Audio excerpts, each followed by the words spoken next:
पीले दांत वाली बहू। रंजना कभी ब्रश नहीं करती थी। उसे कितनी बार उसके माँ बाप ने डांटा, लेकिन उसका कोई असर उस पर होता ही नहीं था, जिस कारण से उसके दांत पीले पीले हो जाते हैं। शादी के बाद। अरे बहू, वैसे तो तुझ में कोई कमी नहीं है, पर तेरे दांत इतने पीले कैसे हैं बेटा? कैसे मतलब?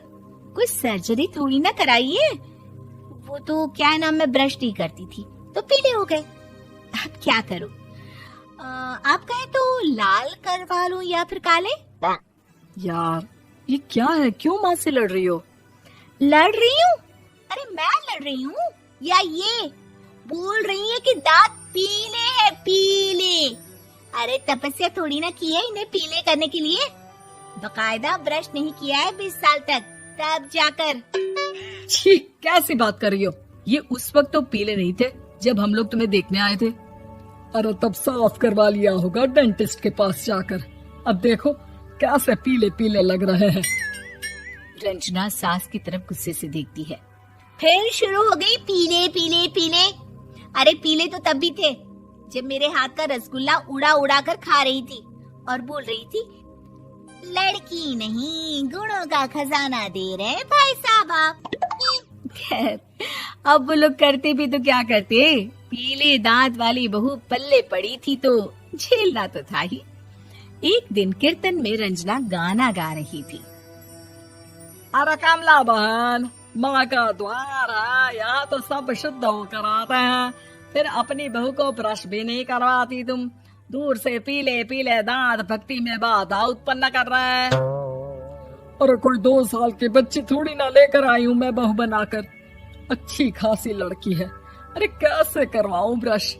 ये तो उसे खुद करना चाहिए ना। अब माँ बाप तो इसके जैसे तैसे निपटा दिए, ये नहीं सोचा कि सास कैसे संभालेगी। सास बहू को लेकर घर आ जाती है, लेकिन सोच लेती है कि अब इसे लेकर कहीं नहीं जाएगी। अगले रोज बहू कहती है, अरे क्या हो गया, मंदिर नहीं जाना क्या? कीर्तन का वक्त हो रहा है। मेरी मधुर वाणी से कान्हा जी जागते हैं और सोते हैं। आप तो जानती है ना उनकी भक्ति में कितना मन लगता है मेरा। वो क्या है ना, तबीयत ठीक नहीं लग रही है मेरी, आराम करूंगी मैं। तबीयत ठीक नहीं लग रही? अभी तो मिथुन के गाने पर नाच रही थी आप, और अब बोल रही है कि तबीयत ठीक नहीं लग रही। अरे भक्ति में मन लगा लो सासू माँ, ऊपर जाना है, क्या मुंह दिखाओगी आप? हाँ? सास को बहू की बात पर गुस्सा आ जाता है। मैं क्या मुंह दिखाऊंगी, इसकी चिंता तो ना कर, समझी? अपने मुंह की चिंता कर, जो ये पीले पीले दांत लेकर हर जगह पहुंच जाती है। पता है लोग कितना मजाक बनाते हैं। ना जी ना, मैं नहीं जाना कहीं तेरे साथ। तो ये बात है। कोई ना, मत जाओ, मैं अपने कमरे में ही बैठकर भक्ति कर लूंगी। ऊपर वाला दांत थोड़ी ना देखता है, मन देखता है, भावना देखता है। और अरे बस बस, तू सब कुछ दिखा, बस ये सफेद चमकदार दांत ना दिखाना किसी को, है? जा यहाँ से। बहू को सास की बात का कोई फर्क नहीं पड़ता, वो तो जैसी थी वैसी ही रह जाती है।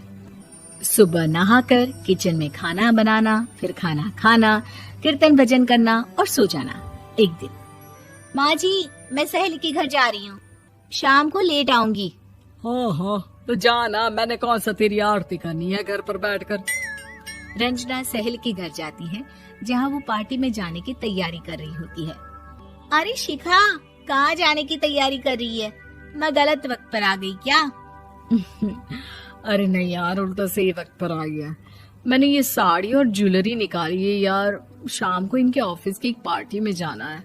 बताना कैसा लग रहा है ये सब? नहीं यार, इस ड्रेस के साथ तो वो वाली ज्वेलरी अच्छी लगेगी। हाँ, सही बोल रही है, मैंने ध्यान ही नहीं दिया। वैसे तो हमेशा से मस्त फैशन सेंस रखती है। तो बड़ा जाती होगी ना पति के साथ पार्टी में। रंजना कुछ नहीं बोलती, बस सोचती है कि यार काश ये बात सही हो जाती, पर मैं क्यों नहीं जाती पार्टी में? क्या इन लोगों की कोई पार्टी होती नहीं होगी? रंजना घर आती है और रात में पति से सवाल करती है, एक बात बताइए, आप मुझे किसी पार्टी में क्यों नहीं ले जाते? क्या आपके यहाँ ऑफिस में पार्टी नहीं होती? पति बेचारा क्या कहता कि दांत पीले हैं तुम्हारे इसलिए। अरे कोई पार्टी होती नहीं हम लोगों के ऑफिस में, तो कहाँ से लेकर जाऊं? और मार्केट, मॉल, कहीं वीकेंड घूमना, कहीं तो। अरे यार सारे हफ्ते में एक छुट्टी मिलती है, तो सोचता हूँ कि आराम ही कर लूं। क्यों? रंजना मन मार के रह जाती है। पहले कभी सास के साथ मंदिर जाया करती थी, लेकिन वो भी सास ने ले जाना बंद कर दिया। घर बैठी बैठी रंजना बोर हो जाती है। तभी उसे आइडिया आता है और वो मायके जाने का सोचती है। सासू माँ, 2 दिनों के लिए मम्मी के घर जा रही हूँ। अच्छा अच्छा ठीक है, आराम से जा। और हाँ, माँ से कुछ अच्छी आदत सीख कर आना कि कैसे शरीर के हर भाग की तरह दांतों की सफाई भी जरूरी होती है, समझी? शुरू हो गई ना आप। वो लोग आपकी तरह नहीं है कि छोटी छोटी बात का बतंगड़ बना दे। उन लोगों के लिए मैं मायने रखती हूँ, ना कि मेरे पीले पीले दांत। रंजना माँ को बिना बताए उन लोगों को सरप्राइज देती है, लेकिन जैसे ही वो दरवाजे पर पहुंचती है, अंदर देखती है कि घर वाले कहीं जा रहे होते हैं। अब माँ, काश रंजना दीदी के दांतों वाली प्रॉब्लम नहीं होती, तो वो भी हम लोगों के साथ चलती ना बुआ जी की बेटी की शादी में। हाँ बेटा, लेकिन अब उसे कौन समझाए कि उसको उसके पीले दांत नहीं दिखते, लेकिन उसके आसपास के लोगों को कितना एम्बैरेसिंग फील कराते हैं। मुझे तो कितनी बार उसके स्कूल की टीचर ने शिकायत की कि उसके साथ कोई लड़की बैठना भी नहीं चाहती, और ना ही कॉलेज में कोई उससे बात करना चाहता था। लेकिन पता नहीं क्यों उसे ये बात समझ में ही नहीं आती। कोई कमी नहीं है उस लड़की में, बस यही कि दांत पीले हैं। वो तो भला हो जीजा जी और उनकी माँ का, जो दीदी को जैसी है वैसे ही रखा हुआ है। रंजना को अपने घर वालों की बात सुनकर बहुत दुख होता है। वो सोचती है कि वो क्या करे, लेकिन फिर वो सीधा डेंटिस्ट के पास जाती है, अपने दांत चमकाती है और कसम खाती है कि वो रोज ब्रश करेगी। अरे क्या हो गया? तुम तो 2 दिनों के लिए गई थी ना, पर कोई ना, अच्छा है, चलो आ गई तो। रंजना सास के सामने आकर खड़ी हो जाती है और पूरी स्माइल करती है, उसके चमकदार दांतों को दिखाती हुई। हैं? चले मंदिर? माँ, मुझे माफ कर दीजिए, मैंने आप लोगों को बहुत एम्बैरेसिंग फील करवाया।